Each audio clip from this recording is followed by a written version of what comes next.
está chegando ao fim a exposição. Muita gente vai deixar de ver, depois de tanto tempo que ela ficou aí. O Pensador, O Beijo, essas obras de Augusto Rodin que estão na mostra, Augusto Rodin, Homem e Gênio. Essa mostra, que foi vista por quase 500 mil de pessoas, vai ser encerrada na quarta-feira, exposição de Rodin no Palacete das Artes. A partir de novembro, o espaço passa por uma reforma e depois deve receber uma outra exposição. Já se fala aí que vai ser o Mário Cravo Júnior, enfim. O que já foi acertado é que a mostra vai ficar no Palacete das Artes até o dia 13 de abril, quando ele completa 90 anos. E aqui no Frequência Baiana nós estamos falando com a psicóloga Alessandra Almeida sobre essas misteriosas e perigosas mudanças de comportamento que estão associadas ao volante. Isso faz todo sentido. Quer ver só? Vamos ouvir essa frase, a frase de um motorista que diz o seguinte: hoje você tem de engolir sapo para não morrer. É a declaração do comerciante Urandir Ramos, que afirma que quase morreu por causa de uma situação de trânsito. Eu estava numa linha preferencial e a outro elemento achou que também estava e que tinha preferência. Por fim, ele encostou o carro, quase que havia uma colisão. Como a gente ficou curioso de saber quem era, eu e minha esposa olhamos para ver pela janela para ver quem foi que fez aquela imprudência, quem tinha cometido aquela imprudência. Isso foi o suficiente para a pessoa achar que a gente estava afrontando ele, estava intimidando. Ele simplesmente reduziu a marcha, me fechou, saltou do carro com a mão nas costas, como se estivesse com a arma, e me intimidou, me ameaçou de morte, só disse que só me matava porque eu estava com minha esposa, porque minha esposa estava ali, essa coisa toda. Eu passei a situação bastante desagradável, porque às vezes hoje em dia a situação de violência está tão grande que a gente tem que engolir sapo mesmo para não morrer. Porque o cara veio disposto a me matar porque o carro dele ia encostar no meu. Uma situação bastante comum.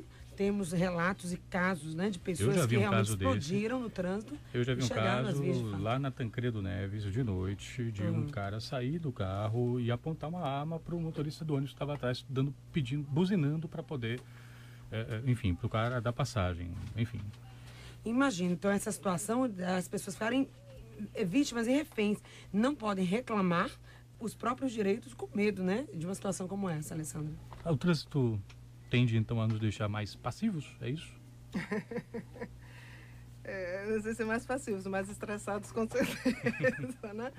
Principalmente se a gente vê o número de veículos e a infraestrutura. É impossível a infraestrutura de qualquer cidade, seja ela qual for, ela não acompanha o crescimento da frota, né? Então, de alguma forma a gente precisa se modificar, sim.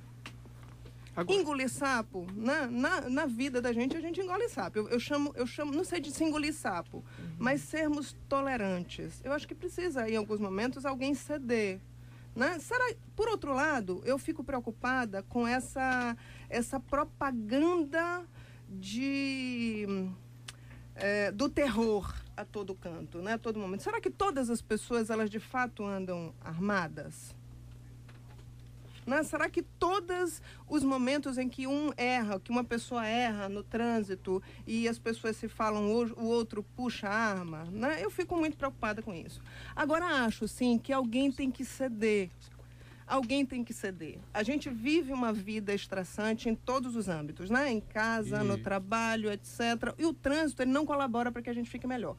Os congestionamentos, eles aumentam a ansiedade, etc, etc. A gente precisa dar conta disso. A gente não tem como modificar o outro. Mas a gente tem um pouco como se modificar, né? Eu posso fazer exercício de respiração enquanto o trânsito está congestionado, né? Eu posso levar comigo alguma músicas da minha preferência. E contar com isso, aquilo que você falava antes, a vulnerabilidade do trânsito, ou seja, isso vai acontecer, essas mudanças vão acontecer, e se a pessoa já é estressada, já sabe disso, que vai conviver com esse ambiente, é procurar se melhorar e estar mais tranquilo nesse ambiente. E procurar ajuda também, né? Acho que a gente precisa também desmistificar esse lugar da psicologia. Psicologia não é para maluco, né? Mas às vezes a gente precisa de ajuda, sim. Em alguns momentos, tem pessoas que não conseguem mesmo, né? Com todo esse nosso mundo pós-moderno, né? Existem pessoas que estão num nível de estresse tão grande que explodem. Então, assim, fique atento. Às vezes a gente não se percebe, mas o outro percebe, né? Se a família está dizendo, poxa, calma, você está muito chateado. Se o colega de trabalho está dando esse toque para você e você sozinho não está conseguindo mudar, procure ajuda. Porque, em geral, isso descamba no trânsito, né? Às vezes se descamba no trânsito. Tem muito ouvinte participando, viu, Renato e Patrícia? Daqui a pouco, no segundo tempo aqui do Frequência Baiana, a partir das 6 da tarde, a gente vai falar o que é que os ouvintes estão dizendo sobre esse assunto e tem muito mais pergunta também, né? Exatamente. Inclusive, vamos saber de que serve o psicoteste feito pelo Detran. Você que fica lá cansado de fazer pontinho, risquinho, não sei o quê, para que isso serve? A gente vai conversar daqui a pouco sobre isso. Mas vamos terminar esse primeiro tempo com Margareth Menezes? Felipe pediu, tá aí. Margareth Menezes, que se apresenta na festa do Ilê neste dia 1º. Essa semana tem Margareth, mas não é por isso que a gente tá chamando ela aqui, não. Também pelo fato de que o Felipe pediu, né? Moral. Mas a Margareth colocou lá no Twitter dela que, enfim, vai se apresentar. Ela colocou assim: em breve novidades para vocês. Querem uma dica? Estreia do Afropop de verão. Então Maga já está aí esquentando aí os tambores dela para o verão que é, claro, o carnaval, etc e tal. Então ela já deve estar fazendo aí o repertório dela, esquentando os tambores, preparando os músicos, e mais novidades a gente vai ficar sabendo ao longo da programação aqui da Band News e de todos os agitos de verão que a gente pode esperar para os próximos meses. Agora nós voltamos aqui para a última parte da nossa entrevista sobre o trânsito e a sua capacidade de modificar um pouco aí a nossa maneira de agir, né? A gente falou aqui sobre vários assuntos ligados a esse comportamento modificado que a gente percebe no momento que a gente pega no volante. Estamos aqui conversando com a psicóloga Alessandra Almeida. Alessandra, a gente falou sobre vários assuntos e eu acho que um deles não poderia ficar de fora. O psicoteste feito no momento que a gente vai participar do processo de habilitação, para você, funciona? É uma grande discussão, né? Eu acho que primeira coisa, uma avaliação psicológica, ela é sempre em contexto, né? O contexto do trânsito, né? O profissional que trabalha com a psicologia pericial, perícia para obtenção de CNH, ele vai se ater ao que está no CONTRAN, né? Na resolução 267 de 2008 do CONTRAN, né? Está descrito lá, verificar as funções mentais relacionadas à tomada de informação, equilíbrio emocional, ausência de psicopatologia. Se a gente for pensar nisso, é bem bacana, é preventivo, inclusive. A grande questão é como essa avaliação é feita, essa é o número 1, e de quanto em quanto tempo essa avaliação é feita. A gente pode pensar no seguinte: você faz a avaliação, eu estou apta hoje, mas será que eu estou apta daqui a um ano? Não, o mundo me faz passar por tantas coisas, eu interajo com a minha vida, né? Eu estou hoje aqui, estou super bem, e amanhã eu falece uma pessoa que eu amo muito, eu vou estar enlutada. Será que nesse momento eu vou estar apta para dirigir? Né? Então, assim, numa avaliação psicológica para o contexto do trânsito, onde a gente vai pensar e verificar o que está descrito lá na resolução 267, né? Então, a gente pode ver que funciona. Em alguns casos funciona, sim. Agora, será que todo mundo que está com habilitação vencida ou que está com, por exemplo, as possibilidades de resultados na avaliação psicológica são apto, inapto temporariamente, quando se verifica que apareceu ali uma condição que em pouco espaço do tempo ela pode se transformar. Inapto quando apareceu ali uma condição mais resistente, que ela não condiz com o ato de dirigir, com a segurança viária, né, que é a proposta, mas ela, ao longo do tempo, ela não se modificou, ela foi mais resistente, ou precisa de alguma outra intervenção terapêutica, médica, né, farmacológica, etc, ou psicoterapêutica mesmo, né? A grande questão é, será que todo mundo que perdeu na avaliação psicológica deixa de dirigir porque está com a habilitação vencida, porque a avaliação psicológica deu um tempo para ele ficar em casa, 30 dias, né, 90 dias? Será? Uhum. Quantas vezes a gente tem uma fiscalização que solicita a mesma habilitação? Quantas vezes a gente vê isso? Quantas pessoas efetivamente já passaram pela avaliação psicológica? E se passaram há 20 anos atrás?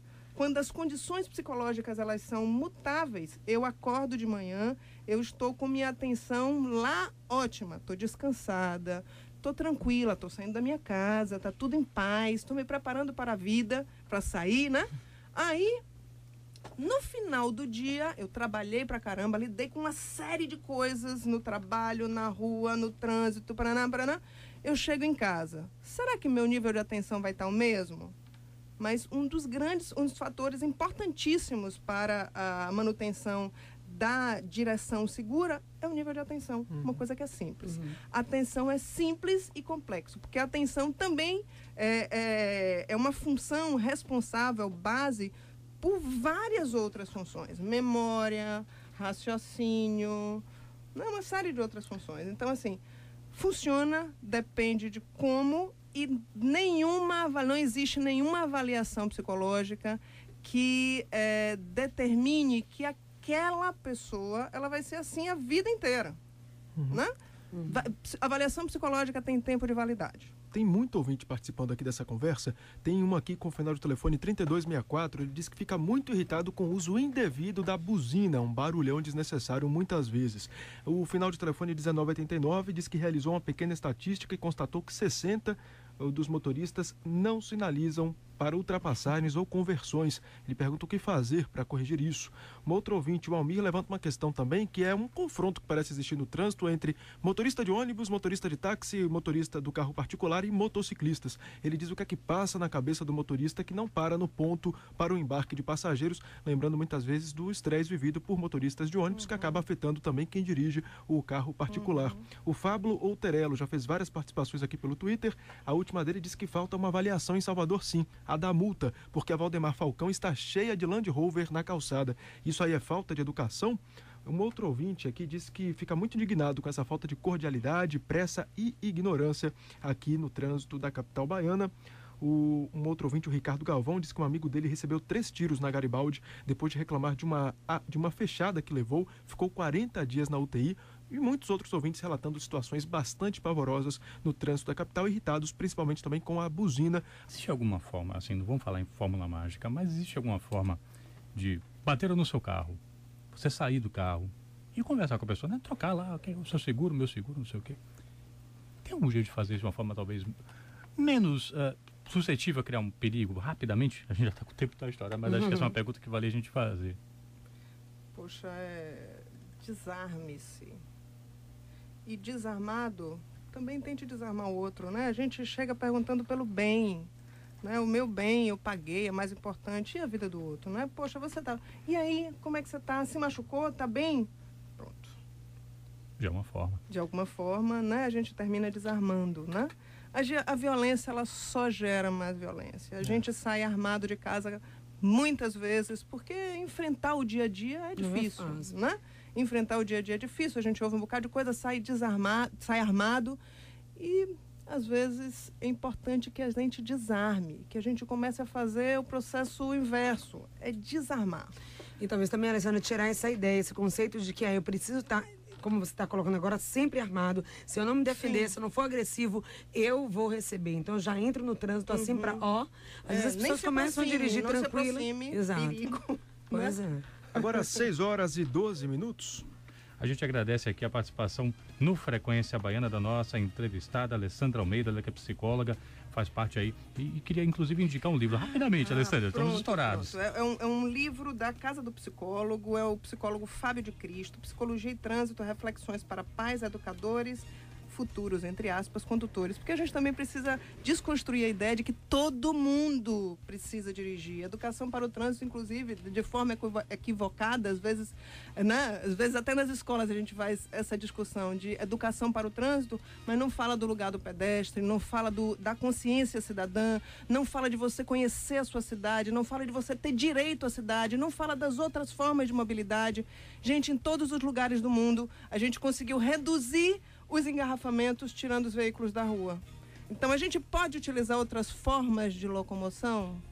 Né? O que a gente pode fazer também, né?